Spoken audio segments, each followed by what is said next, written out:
This is Sky News. In just a moment, the press preview. A first look at what's on the front pages as they arrive. But first, our top stories. Donald Trump has said Ukraine's President Volodymyr Zelensky has no cards to negotiate with over the war in Ukraine. He also said Sir Keir Starmer and Emmanuel Macron had not done anything to resolve the war. Hamas has reportedly handed over the body of Israeli hostage Shiri Bibas. That's according to the group's Al-Aqsa TV channel. And Apple has removed its highest level of data protection for UK users after a row with the government.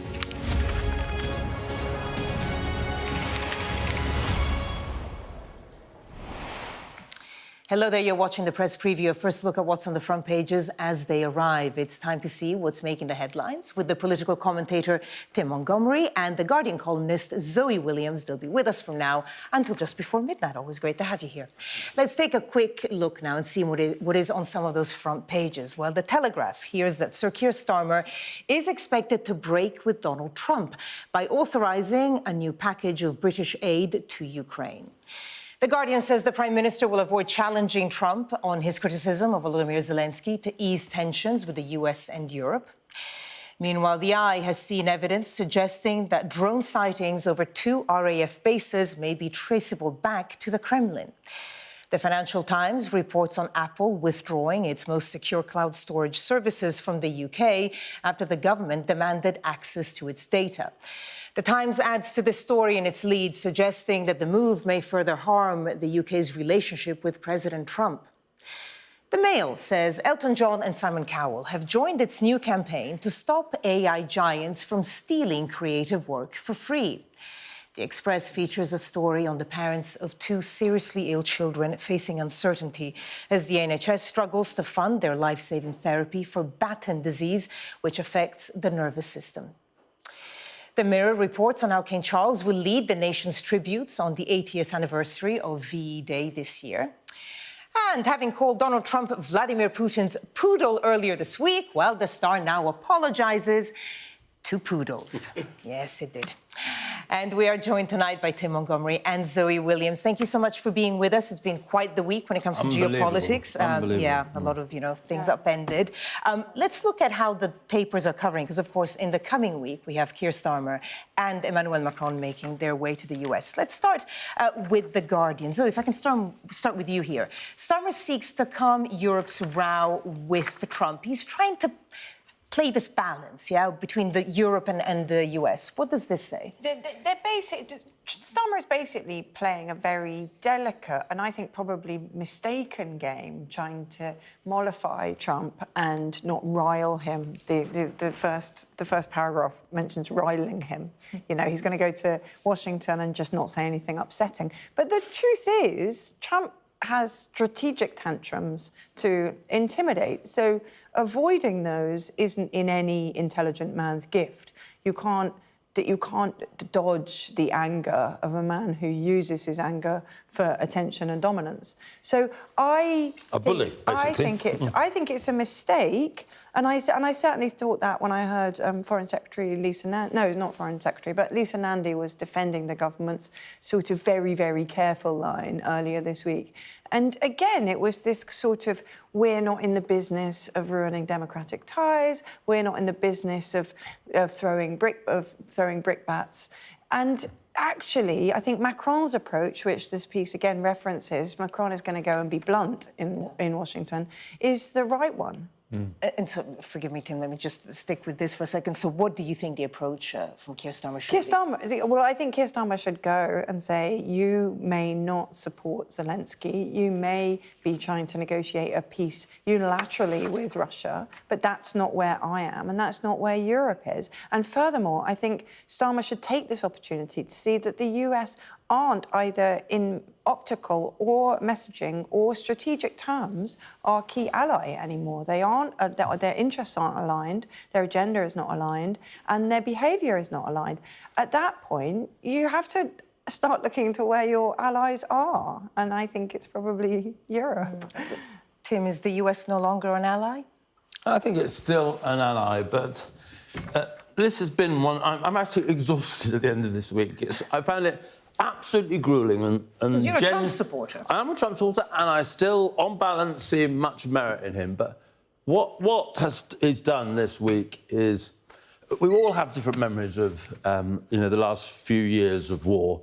Mine will always be a Ukrainian mum, I can still picture her, outside her home, talking about Russian soldiers who killed her son and then partied outside of her house round a campfire, burning his possessions, laughing and drunk. One man sent those soldiers into her life and ruined it. And that man was Vladimir Putin. He is an evil man. And for the leader of supposedly the free world to blame Zelensky, not a flawed man, absolutely, but blame Zelensky rather than the author of this conflict. When he first sort of started to make these remarks, I thought maybe it's position, etc. But it's carried on for a week now, and people who, in his administration, who I thought maybe would stand up to him a little bit, haven't done so. And, Zoe's in her battle dress red today, and she quite rightly could rebuke me for some things I've said about Trump in the past. And I do feel guilty about some of that. But in the context of who Trump might listen to in this context, I don't think he will listen to Starmer or Macron. He writes them off as European leaders who aren't spending enough on defence. But, we should have the front page of the New York Post today, which has, this is a dictator, Trump, a picture of Putin, by an article with Douglas Murray, someone the Trump people admire, warning him that this is a mistake. I hope what might change Trump's view, and I'm not optimistic, is those people he normally respect are saying to him, this is a massive, massive mistake. And it's very rare, I think, we can say that the world has changed, but it does feel like a nation that I've always thought was the good guy in the world has reversed its role. And Starmer, absolutely, Zoe, we are united at least tonight. I don't think Starmer should be mealy-mouthed when he arrives in Washington. So what do you think he should do? Well, he should. His problem is, despite his best effort, he was talking about a possible commitment to put troops into Ukraine, and Germany said they weren't interested in that. So we can't do it alone. Britain, even with France, it wouldn't be enough. My worry is that at this moment of real opportunity to stand up for Ukraine, Europe may fall short again. So I think Starmer and Macron will be in the right place, but whether they have enough other European countries to stand with them, I'm not. We haven't really seen European unity over this. When have we seen European unity on any subject for a long time? But I think that's the point, right? There is no way, I don't think there is a single thing that Macron or Starmer could say to Trump which would either dissuade Trump from his course of action, nor definitively persuade Trump's supporters, nor really derail his plan. So the thing for European leaders to do is to signal some important unity of their own with their own plan, rather than just keep responding piecemeal, one at a time and in different ways, to a man who doesn't really adhere to kind of reason or truth anyway. But then let's look at this front page in the Daily Telegraph. The headline there, PM to defy Trump with new aid for Ukraine. And in fairness to Starmer, he did say that, for example, when it came to NATO membership, Ukraine was an irreversible path to membership. So, Tim... As did Nigel Farage. One of the extraordinary things about Britain, just have a patriotic moment is we are the only really serious country where there's no mainstream political party who's opposed the war on Ukraine. So this is a moment when Keir Starmer could actually unite the country largely behind a real commitment to Ukraine. And there's a poll, I think yesterday, which said the British people, if they had to choose between supporting Ukraine or our relationship with America, they would choose supporting Ukraine. We don't get everything right as a nation, but on this particular issue, on the standing with Ukraine, I think we can proud be that we have taken the right decisions up until now, but the biggest one is now imminent. And will Starmer do the kind of thing that, as you say, this Telegraph piece... So if you look at this piece, the Telegraph have framed it as Keir Starmer defying Trump, as though Trump had called upon world leaders to no longer offer any aid to Ukraine. That's not exactly what's happened. Really, the Telegraph is just kind of gilding it a little bit. And I think, I'm glad to see it, but it's sort of... is sort of manipulating the picture slightly to make it look as though Keir is going into battle against Trump, which he isn't. You know, we know that. It's almost as if the papers and us are wanting him to be that little bit bolder than he exactly. is willing to be himself. So I don't think I mean, it's not an act of defiance to say that you'll support Ukraine in terms of aid, and it's not really an act of defiance to say that their path to NATO is assured, because that has been the position of you know, most governments for quite a long time. But you know, I think maybe the Telegraph is just desperate, as you say, to see somebody having a spine, or just to put the cat among the pigeons. Yeah, well, if you look at page 2 of the Times, the headline there, Trump says Starmer has done nothing to end the war in Ukraine. It was a criticism levied at Emmanuel Macron as well. Because that's the interesting thing, Tim. You know, the US has been very clear that security in Europe is no longer their first priority. Fair enough. You know, a lot of people would agree with that. But it's the language that we've heard used this week. I have had a lot of sympathy for Trump wanting to end the war. You know, we're basically in a World War I type stalemate. Not much territory is changing hands, but an extraordinary number of the sons of Ukraine and Russia, people who had all their lives ahead of them, are being killed for no good reason. So ending the war, rather than carry on, I think, the Biden approach, which is giving Ukraine enough weapons to sort of keep in the fight, but not to win or prevail. That wasn't sustainable, a forever war. So, yes, Trump has right to try and end this war, but it has to be done in a way that recognises who was the aggressor and who was the victim. And, you know, the talk of taking their mineral wealth and all sorts of things. It's like punishing a country that did all the wrong stuff. And so, yes, end the war, but you can't put Russia... You can't spout the Kremlin propaganda in the way that Trump has been doing in the last few days. It's been shocking. It is shocking, but it's not... I don't feel as though it's an accident or an isolated incident. I think Putin is probably playing Trump.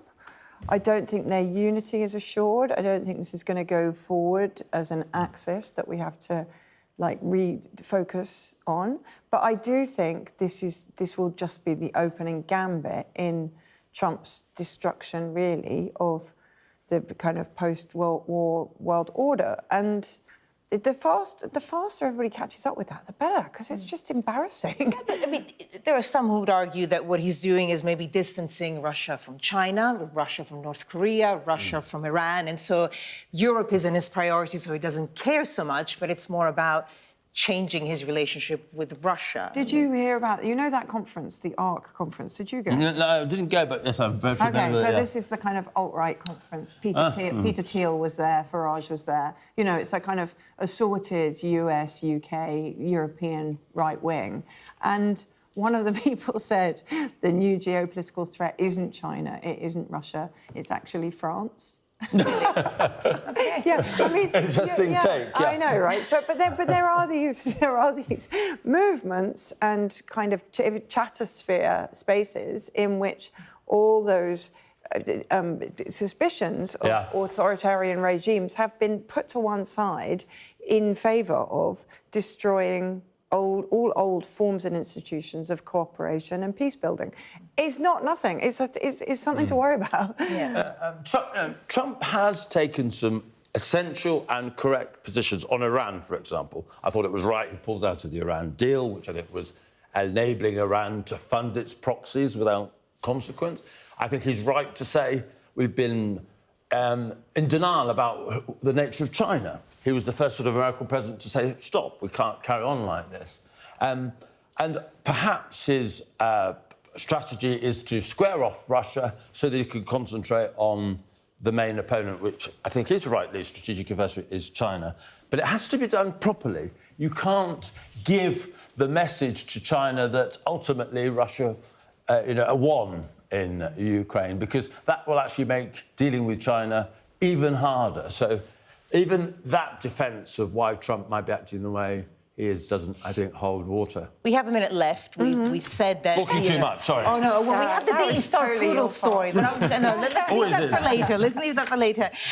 We mentioned that there is no European unity. Should there be some kind of, because ultimately we're the ones, as a European continent, that are vulnerable, including the UK. Well, yeah, I mean, the most convincing parallel I've ever heard about Ukraine is that it's nothing like the First World War. It's actually like if Czechoslovakia had shown more resistance in the very opening wave of German expansionism, maybe the Second World War wouldn't have happened. Ukraine is not this cap-in-hand begging basket. It is literally protecting all of us from an aggressive Russian superstate. And, we need to get unified really fast. Let's shoehorn in the poodles, actually. Daily Star front page. Poodles, an apology, because they had that picture as their front page earlier this week, and now they've apologised to who, Tim? Who have they apologised to? The poodles, apparently. The poodles, yeah. Yeah. Anyway, trying to end on a slightly lighter note. I was too focused on orange poodle trumpet. Yeah. That's the picture. With Vladimir Putin. Anyway, we'll be right back now as Apple pulls its highest level of encryption for its iCloud storage service from UK users. Should those users be worried? We'll discuss that next.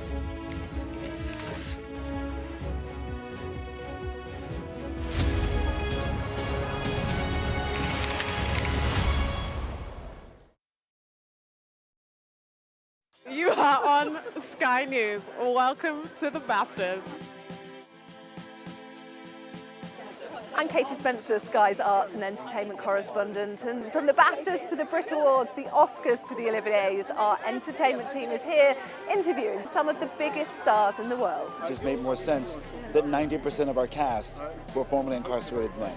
I'm used to playing characters that are a little bit able. We're having a children's laureate off, this is great. Two laureates for the price of one.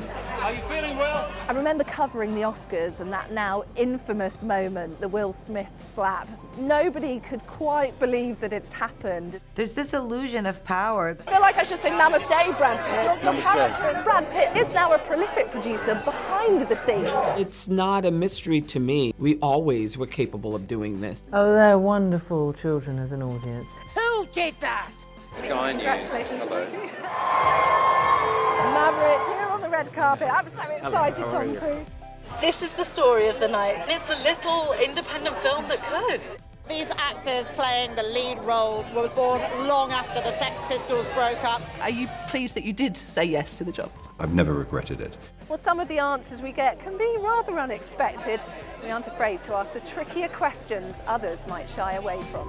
You okay, guys? You're not getting cold out there? Mr. Wallace, do you regret the inappropriate comments? Never did I myself reach the point of striking Miss Heard in any way. Sky News, the full story first, free wherever you get your news. Opening night of the UK leg of Taylor Swift's £1 billion grossing tour. I love you, ain't that the worst thing you ever heard? Such is the spending power of Swifties that her 15 UK shows are projected to boost the economy, thank you very much, by almost £1 billion. You slay Taylor, we love you, Taylor!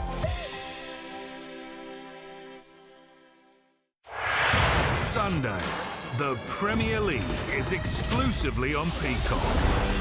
The league's most dynamic scorers square off. Goal for Haaland! Erling Haaland and Man City. Mo Salah and Liverpool. This is the Premier League. Sunday, only on Peacock. We've got your Sunday mornings covered. From the front page and the sounds of the streets to the voices of the people who make the major calls and big picture politics beyond Westminster. We'll put you at the heart of our story. I'm ready. Are you? Join me, Trevor Phillips, Sunday mornings on Sky News. Mandatory evacuation, you must leave! For many people, Harvey is far from over. People here believe the water will be this deep for weeks. I'm Greg Milam, and I'm Sky's chief North of England correspondent. Are you trying to run me over, Sir Philip? No, go away. Look like it, sir. Will you respond to those who made accusations, Sir Philip? Can you go away? Sky News, the full story first.